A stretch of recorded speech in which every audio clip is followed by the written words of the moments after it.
Hello, you wonderful people, and welcome to another episode of Not Too Comic Book. This being a show where we talk about TV shows that are adaptations of comic books. For today's episode, I'm going to talk about Tales of the Walking Dead, Season 1, Episode 5. A lot of really interesting things went down in this episode, so let's break it down. When this episode started, I was like, am I crazy or is that Jesse T. Usher? It sure as hell is. I was like, that's wild. I wasn't expecting him to be in an episode of this. It's actually really interesting when you actually break that down, when you look back and see how many people from The Boys are associated with other comic book properties. Like, Jack Quaid is Clark Kent / Superman on My Adventures with Superman. Carl Urban is, obviously he did Judge Dredd before, the Judge Dredd reboot. He did that before he did The Boys, but still. Karen Fukuhara was Katana in the first Suicide Squad movie. Both Aaron Moriarty and Colby Menifee are both from Jessica Jones, because they were both in the first season, but also Kobe was also Walking Dead related. She was in Fear the Walking Dead as Virginia. Yeah, so it's so interesting how that breaks down. There was someone else. Oh yeah, Giancarlo Esposito, Edgar in The Boys, but he's also Lex Luthor in the animated Harley Quinn series. Those are the ones that immediately jump out to me. I'm sure there probably are others that I'm just not remembering. Oh yeah, because Malcolm Barrett, because he's in both Preacher and The Boys. Like, he has a small part as Seth in The Boys. But yeah, that's just kind of an example. I'm going on a little bit of a tangent there. I mean, obviously I made a whole point of it. But anyway, getting into the actual episode itself, I'm so sorry about that.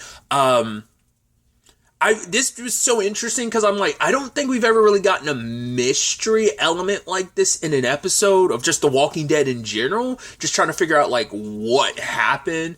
Davon wakes up and he has no memories. He's handcuffed to a walker. And I was like, how are you not dead? Why is this but it's right, their face is kind of messed up. We found out later on it's from acid. And so their face is kind of burnt and melted. And I guess it's a little Two-Face action going on. And I guess maybe it, either their teeth were damaged in the process or just the burns or whatever were so severe it destroyed their teeth. I'm assuming just from seeing what ended up happening, I can only assume it was actual acid. So either way, I was like, how are you just getting chomped on and no issue? So I thought that was such an interesting sequence of events because you're like, what? You're getting thrown into the deepest deep end because you're like, what's going on? Because he can't remember. So him being totally and utterly confused is coinciding with you being totally, utterly confused. It's how did you get handcuffed to a dead body? Did a person you get handcuffed to die? Or were you always handcuffed to a walker?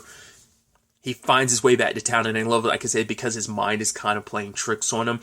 The walker is kind of up and alive, even though he killed it. He did kill it with a prosthetic. It looked like it was a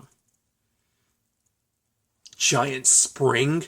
That I guess it was a makeshift prosthetic. I mean, I guess it makes sense. I was about to say, there's quite a few makeshift prosthetics. I mean, there was kind of a makeshift one last episode. Obviously, Aaron has one, so it's just I guess you got to make do with what you can in this world when you don't have, this circumstance might be a little bit different just because I was so confused because they were speaking French and I was like, wait, because The Walking Dead has always typically stayed very US centric. I'm sure maybe the comics kind of flown internationally, but the shows typically haven't. Everything's been very US based in most capacities.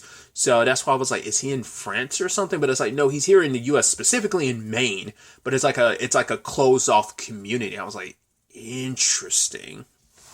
But yeah, as the episode's going by, he's remembering things. Because at first I was thinking the corpse that was with him, the walker, I thought it was, because he said the name Amanda. I assumed it was the person who's Nora. I was like, oh, that sucks. The person you care about.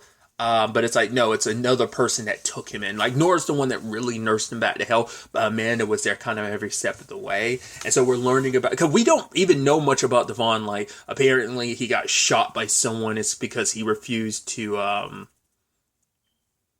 kill them first. And so, because he has this very interesting perspective of laws do work. It's just the people who enact them that don't always follow through. Like, they kind of are the ones who typically end up being above it, which I think it's so interesting when you draw so many parallels between Davon to A-Train, because A-Train acted like he was so above the law, but having a character like Davon believe in the law, it's just I think that's just such an interesting parallel when you compare this character to A-Train in that capacity. Especially when you combine that with like the whole thing with Nora, her kind of because Devon's kind of I don't know if pessimistic would be the word, but she's teaching him how to play the piano, and it's like, oh, and I feel like there's a parallel you can make there where she was like, oh, if you believe you're bad, then you'll be bad, but if you believe you're good, then you'll be good, which is obviously talking about this, but I think it's also talking about a moral thing of like, once again, we don't really know much about his circumstances before like Nora and Amanda found him. Like, they had to amputate his leg because it was already infected and they had to cut it off. But so I didn't know. But it was this whole thing about like, right, you'll see, like, all you have to do is kind of believe. And like, they probably made him kind of have more, because this place is so isolated. Like, Amanda's kind of like, who knows how long this community's been around, but Amanda was kind of seen as a leader, and that's why they're turning against Davon, because they believe it's like, oh, you killed Amanda, she was so good, she was our leader, but not only that, you're the reason why so many children are going missing, you've murdered all these children. But then, and they're ready to like execute, public execution, like the entire town is ready to like burn him. This is a very like Salem witch trial type, especially like, I mean, I'm sure it is really like, it's not a one-to-one, but obviously like you can extrapolate Crucible parallels. I mean that's what the Crucible is. It's just not even like, I don't even know if you'd even say like allegory, because it's like a direct, I guess direct allegory would probably be the more appropriate way of saying, like, to like the Salem witch hunts and stuff like that. But the fact is that they just assume his guilt that he did. Because, we know that one kid he killed. It's like, well, that kid was already dead. So, and because Amanda had that whole perspective of sometimes murder is a mercy. I guess it's like that could be extrapolated so many different ways, because it's like, because Devon's perspective of, if you're going to kill someone, you have to also think ahead of time of, is your life worth preserving? Like, because we knew he was on his way to Montreal, but I'm assuming, I guess it was about family, because he has that family photo. But he stayed here because he found something nice. We have no idea how long he was here, but it's also, I guess that's why it was so easy to put everything on Devon and everyone assumed the worst in him, because he hasn't been a part of this community for a long time. He stuck around. The only person it seemed like he really got close to was Nora and Amanda, and everyone else is like, well, he's just this guy he's this outsider staying here. That's about it, because they've isolated themselves. And we've seen in general in this universe what happens when communities kind of have stayed so like behind their own walls, closed themselves off, that you realize like, oh, like usually that's never a good sign in this universe. Like when someone's in a community and it's kind of closed off from the rest of the world. I guess it was their way to protect themselves, because I was like, they're definitely aware of the fall, because they even utilize walkers as part of their like punishment. They'll put you in a van, crush it, and whatever is left of you after the van's been crushed. Cause I think that speaks volumes of why they do it like that too. It's because they want to kill you, but they don't want to have to basically deal and have the trauma of seeing it. So they put you in a van, get you squished, and then like whatever's left of you gets eaten by the walker. So I don't think they expressly, maybe that is what's supposed to be, meaning this at most, if that's the case, maybe this community has only been around maybe a decade, maybe a little bit more, because it hasn't been that long since, in this universe, it's been like, depending on where you are in the timeline, it's roughly been 12 years, since like the world fell, but we don't know where in that 12-year time frame this particular story takes place. But yeah, like no matter how much Davon pleads, no one wants to believe him. Even Nora, even their connection meant nothing. It makes sense. One of the children that was taken was Gowron, her son.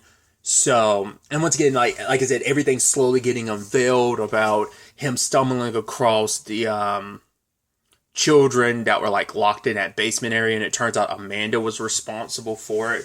And it's like, oh, she was a monster and no one knew about it. I was like, what was her reasoning? And even later on, it's like her saying like, oh, you wouldn't understand my reasonings for doing this. Even I'm like, yeah, why are you doing this? But we find out later on the person really responsible is Arnaud, her son. So I was like, interesting. Because I thought the storyline ends up being the inverse, but I thought what we're going to find out is, oh, Arnaud knew about his mom's like proclivity and then ended up trying to protect her, like, because once again she was their leader and everything, but it turns out it's the other way around. She was protecting Arnaud, like he's the one that was taking the children, and like, because it doesn't seem like he killed them. He would take them, but I guess his mom is the one that would kill them, just because it's like, right, and who knows how long he's been doing this, but it's like, well, there's at least 4 in total that we're aware of. There was Garan, and there was that other boy that was down there, plus there was 2 more. So it was, at the very least, there was probably those 4. They kept showing like the missing person photo, like the sketches of the kids, and I never bothered counting each time. So, but we've only really seen the 4 children, and Arnaud, his reasoning was that growing up in this place twists you, and I'm saving them from, I guess, like, right, this is no, I don't think that's in retrospect. I don't think that's in conjunction with the community. I think it's meant to be like, the world is such an effed up growing up in this world, it will twist you and turn you into something that you're not. I mean, to be fair, we've seen it time and time again what this world, we've seen a handful of children grow up in this world, and the decisions that have to be made, you have to grow up so much faster. There is no form of normalcy. This is your new reality. This is who you are and who you have to become. And in his twisted mind, it's like, I'm saving you, because if you live, like, the fact is, this world would twist you into something you don't want to be, and I'm saving you. Once again, killing is a mercy, right? So I'm saving them from who they'll become, what this world will make them do in order to survive.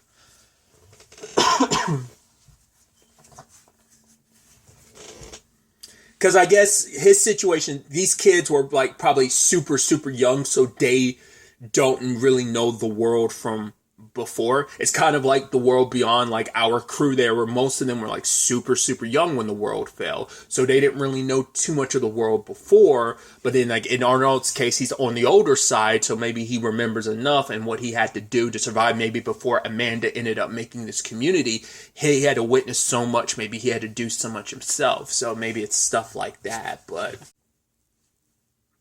But even under these circumstances, Davon didn't like kill Arnaud. He ended up basically calling like Nora, and her and the other town people show up. And, Arnaud is like begging. He's like, no, please, I'll leave. I won't come back. Just, what they'll do to me. And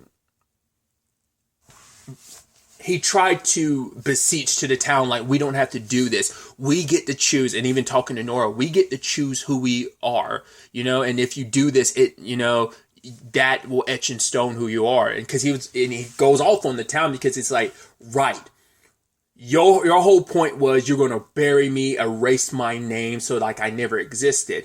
But would you have even felt anything? Would you have felt any guilt, or would you even felt bad at all the moment you murdered me, and then, oh, wait, another child showed up dead even though he's dead? Oh, I guess he would, like, would you ever, like, eventually it would have happened again, because there's, Arnaud wouldn't be able to help himself, it's just, it's there inside of him. He wouldn't have been able to kind of stop himself from, doing it again, and his mom wouldn't be around to cover his tracks for him this time, so, but and no one in the town said anything. They were all quiet. Even the guy leading the witch hunt was just kind of like, he felt bad. But what did they do? Like, despite his bespeechments, like, they all turned to Nora, and I mean, because I guess like the leadership falls to her now that Amanda's gone, and plus her one of her child was one of the almost bereaved in this situation. So she's the bereaved mother in this regard. So not only is she not the leader, but also like it was one of your children was involved. So she's the one that's like, oh, it's a mercy, like killing him. I guess because it's like if he stayed alive, he'd still be that monster. So us killing him is justice, but also, once again, it's just the parallels with the whole conversation about the laws and stuff like that they exist for a reason. I guess in like Davon's perspective, it's kind of like a let's lock him up, like you know in this world, like a a Negan situation, but not we don't have to like kill him, because if we just straight up murder him, that's not justice. That's vengeance, and that's not that what that'll make us be, because you are all willing to murder me, and in cold blood that would have made you. And what did they do? Understandably, like three of the people are like parents whose children would die. So Nora goes over, knocks them down. The other parents beat them up a little bit, and then toss them in the pit with the other kids, and they end up killing him. So.